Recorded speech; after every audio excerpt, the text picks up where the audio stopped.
Dans ce que vous vous dites qu'il n'y aurait pas de complot au niveau de l'Astran-Moi, sauf que on a bien entendu dans l'entretien avec Alice, pour ne pas la nommer, qu'elle dénonce clairement un complot généralisé qui impliquerait l'Astran-Moi, qui aurait même prévu la victoire de Yannick.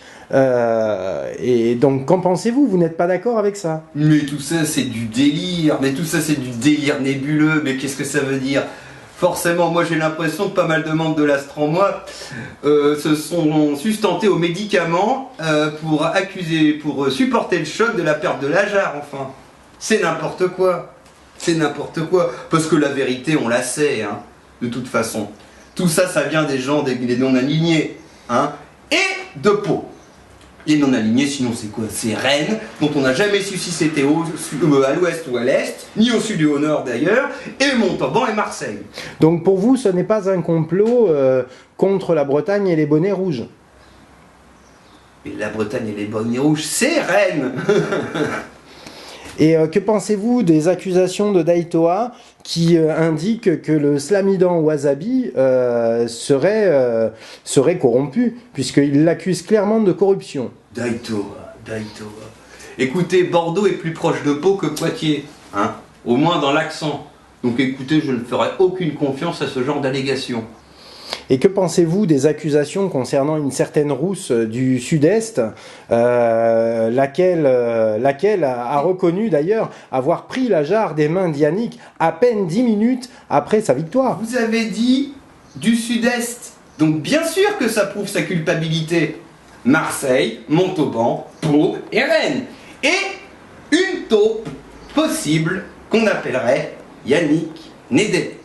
Insoupçonnable puisque troisième vainqueur de la jarre, insoupçonnable parce qu'il boutonne toujours ses chemises jusqu'au dernier bouton, ce qui n'arrive à aucun de nos contemporains, et insoupçonnable puisqu'il pousse le vice ou la vertu au choix à garder sa chemise dans son pantalon. Donc pour vous, Marseille, Pau, Bordeaux, Rennes, c'est l'axe du crime? Non, les Bordelais n'ont rien compris, les Bordelais se sont fait retourner comme une crêpe et ont foncé comme un seul homme dans des pistes qu'on les a incités à suivre. Voilà. Mais finalement... Je suis désolé hein, pour ce pauvre Daito, mais bon voilà. Oui, mais finalement, est-ce que au fond, votre réaction n'est pas une preuve de votre jalousie parce qu'on ne vous a pas volé finalement la demi-molle et qu'on a préféré voler la vraie jarre? Bah non, en même temps, je suis deuxième. Et puis vous voyez, la jarre finalement, c'est un objet sacré, mais c'est un objet... finalement, je crois, produit en série. Ah, redesigné par Monsieur Mouche. Il faut quand même reconnaître aux gens du Sud-Est qu'ils ont la passion et l'art de l'artisanat local. Hein. Et puis, de toute façon, Hypnova trafique de l'art avec les Russes sur la Côte d'Azur, ça on le sait. Donc finalement, écoutez, mieux vaut une demi-molle que pas du tout, hein, que rien du tout. Et pour vous, est-ce que les demi-molles sont exploitables? Écoutez, on va pas commencer. J'ai déjà ce poids sur les bras, même si demi-mou, vous pouvez vérifier. Je pense que, écoutez, je suis mi-figue, mi-raisin, puisque ça quand même, ça procède d'une certaine perversité de la part des Marseillais, de voir fleurir partout des objets sacrés du slam, ce qui désacralise les vrais objets comme la jarre sacrée.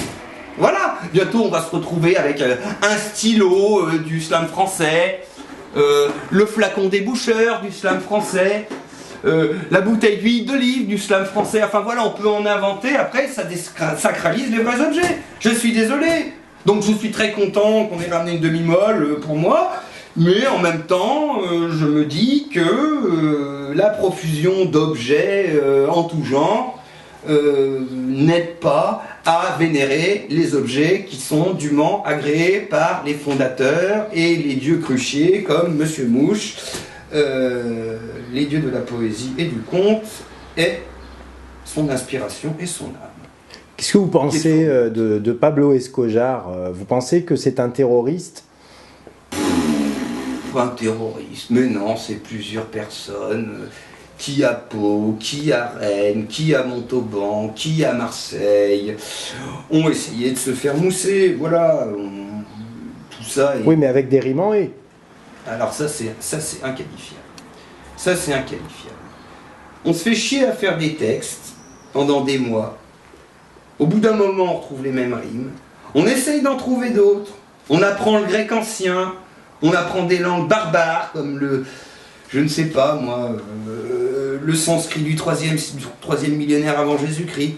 Et qu'est-ce que vous avez? Des gens qui veulent promouvoir la rime en haie. Voyez, des gens qui veulent désacraliser les objets et le verbe lui-même. C'est quand même terrible. Dont une partie, Rennes pour ne pas les nommer, et Montauban aussi, n'ont jamais été foutus de choisir vraiment entre l'ouest et l'est. Évidemment, Montauban est plus à l'ouest que Marseille, on pourrait dire que tout ça c'est le sud-est. Mais venant de Pau, qui se trouve tout de même joliment à l'ouest, je trouve ça pernicieux. En même temps, ça s'explique. Pau, c'est au pied des montagnes. Au pied des montagnes et en montagne, l'oxygène se raréfie, ce qui, à mon avis, doit être un vecteur d'idées psychopathiques et kleptomaniques sans doute. Voilà, c'est la seule explication que je trouve.